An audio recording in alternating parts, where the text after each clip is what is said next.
짚어주세요. 역시 현 변호사님. 네, 아니 제가 왜 복귀 원하나 이 얘기냐면 네.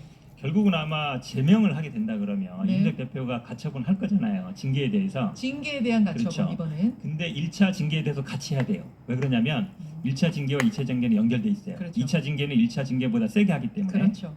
근데 1차 징계의 사유가 뭐였냐면 증거인멸 교사했단 말이죠. 네. 이게 아마 기소가 안 될 가능성이 있어요.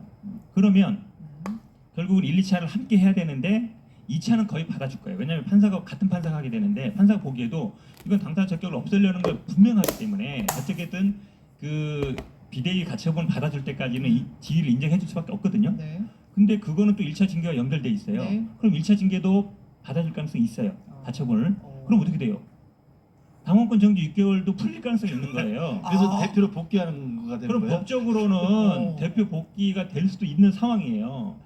근데 그거를 제가 보기에 지금 윤리위나 지금 국민의힘에도 다 법조인들이잖아요. 네. 근데 제가 얘기하는 걸 아마 들으면 이해를 하실 텐데, 근데 그렇게 지금 시나리오가 가는 것 같아서, 근데 법적으로 복귀하는 거랑 현실로 복귀하는 건 다를 수 있어요. 네. 근데 지금 가는 걸로는 제가 보기에 제명으로 가면 그렇게 될 가능성도 있어요.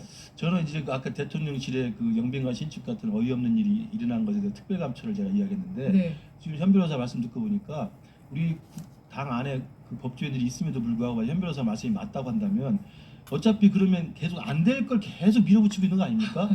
그럼 이것도 특별감찰 한번 해야 될 것 같아요. 왜 이런 의사결정을 말도 안 되는 억지스럽게 밀어붙이는지 왜요? 왜라고 모르겠습니다. 생각하세요? 뭐 보이지 않는 힘이 있는지 모르겠습니다만 거기에 대해서 유구무원이고요.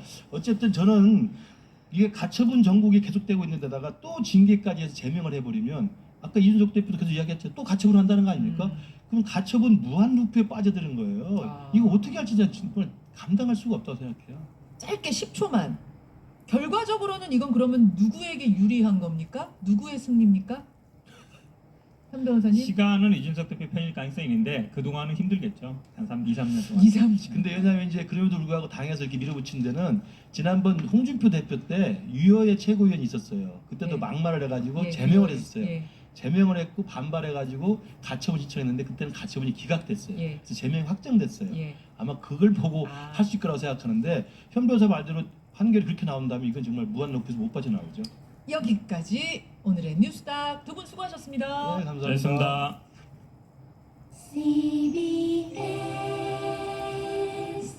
온실가스 배출량 40% 줄이기 가능? 예스지. 고용 불안정, 산업재해 같은 사회 문제도 해결해 줄래? 예스지. 투명하고 공정한 기업 경영도 예스지. GH가 하면 예스지? 예스지. 신한연도 예스지. 창생연도 예스지. 투명한 계양도 예스지. GH가 ESG로 지속 가능한 도시를 만들어갑니다. 새로운 시도, 새로운 도시. 경기주택도시공사. 날아라 슈퍼 파워. 나이스 타이밍. 나이스 타이밍. 나의 기대가 되어주는 아빠. 근데 아빠는 누가 막아주지? 10분 전 안전점검이 막아주지. 스, 스, 차, 차, 척, 척. 작업 전에 위험 요인과 안전 수칙을 알리고 점검하세요. 아빠의 나이스 타이밍. 우리는 부전, 짜잔. 안전. 사고를 막는 골든 타임. 10분 전 안전 점검.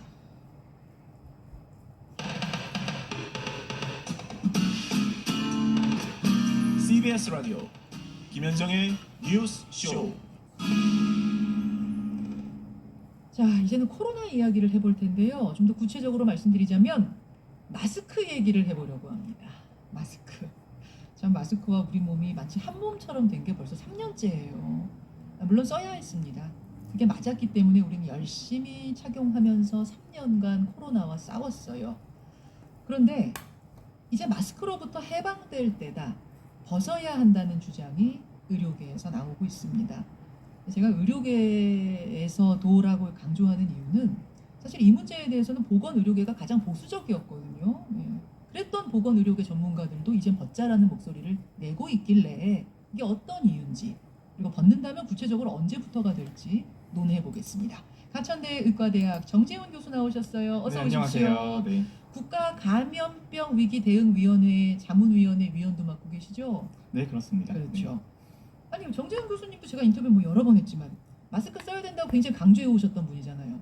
네, 그렇습니다. 마스크 착용이라고 하는 것이 어떻게 네. 보면 여러 가지 방역 정책 중에서 가장 싸면서도 효과가 높은 정책으로 여겨졌었죠. 그렇죠. 그럼 단도직입적으로 질문 드릴게요. 이제는 마스크 벗어도 될 때라고 보신다는 겁니까? 조금 애매하게 답변 드려야 될 것 같은데요. 근데 우리 사회는 기본적으로 마스크를 쓰지 않는 게 정상인 사회였습니다. 네. 그러면 정상으로의 복귀라고 하는 것은 언젠가는 마스크를 벗어야 된다라는 것이거든요. 예. 그러면 언제 벗을 수 있을지, 그 조건은 무엇인지에 대한 논의는 지속적으로 이루어져야 되는 것이죠. 네. 굉장히 애매하게 답변하셨어요. 제가 지금 해석을 하느냐고 머리를 많이 굴렸는데 그 말씀은 지금 굉장히 워낙 보수적으로 조심스럽게 말씀하시는 분이라서 이렇게 말씀하셨지만 이제는 벗을 때가 임박했다는 뜻으로 이해해도 됩니까? 네, 그렇습니다. 예. 그런데 마스크를 벗냐 안 벗냐가 온오프의 개념은 저는 아니라고 생각을 하거든요.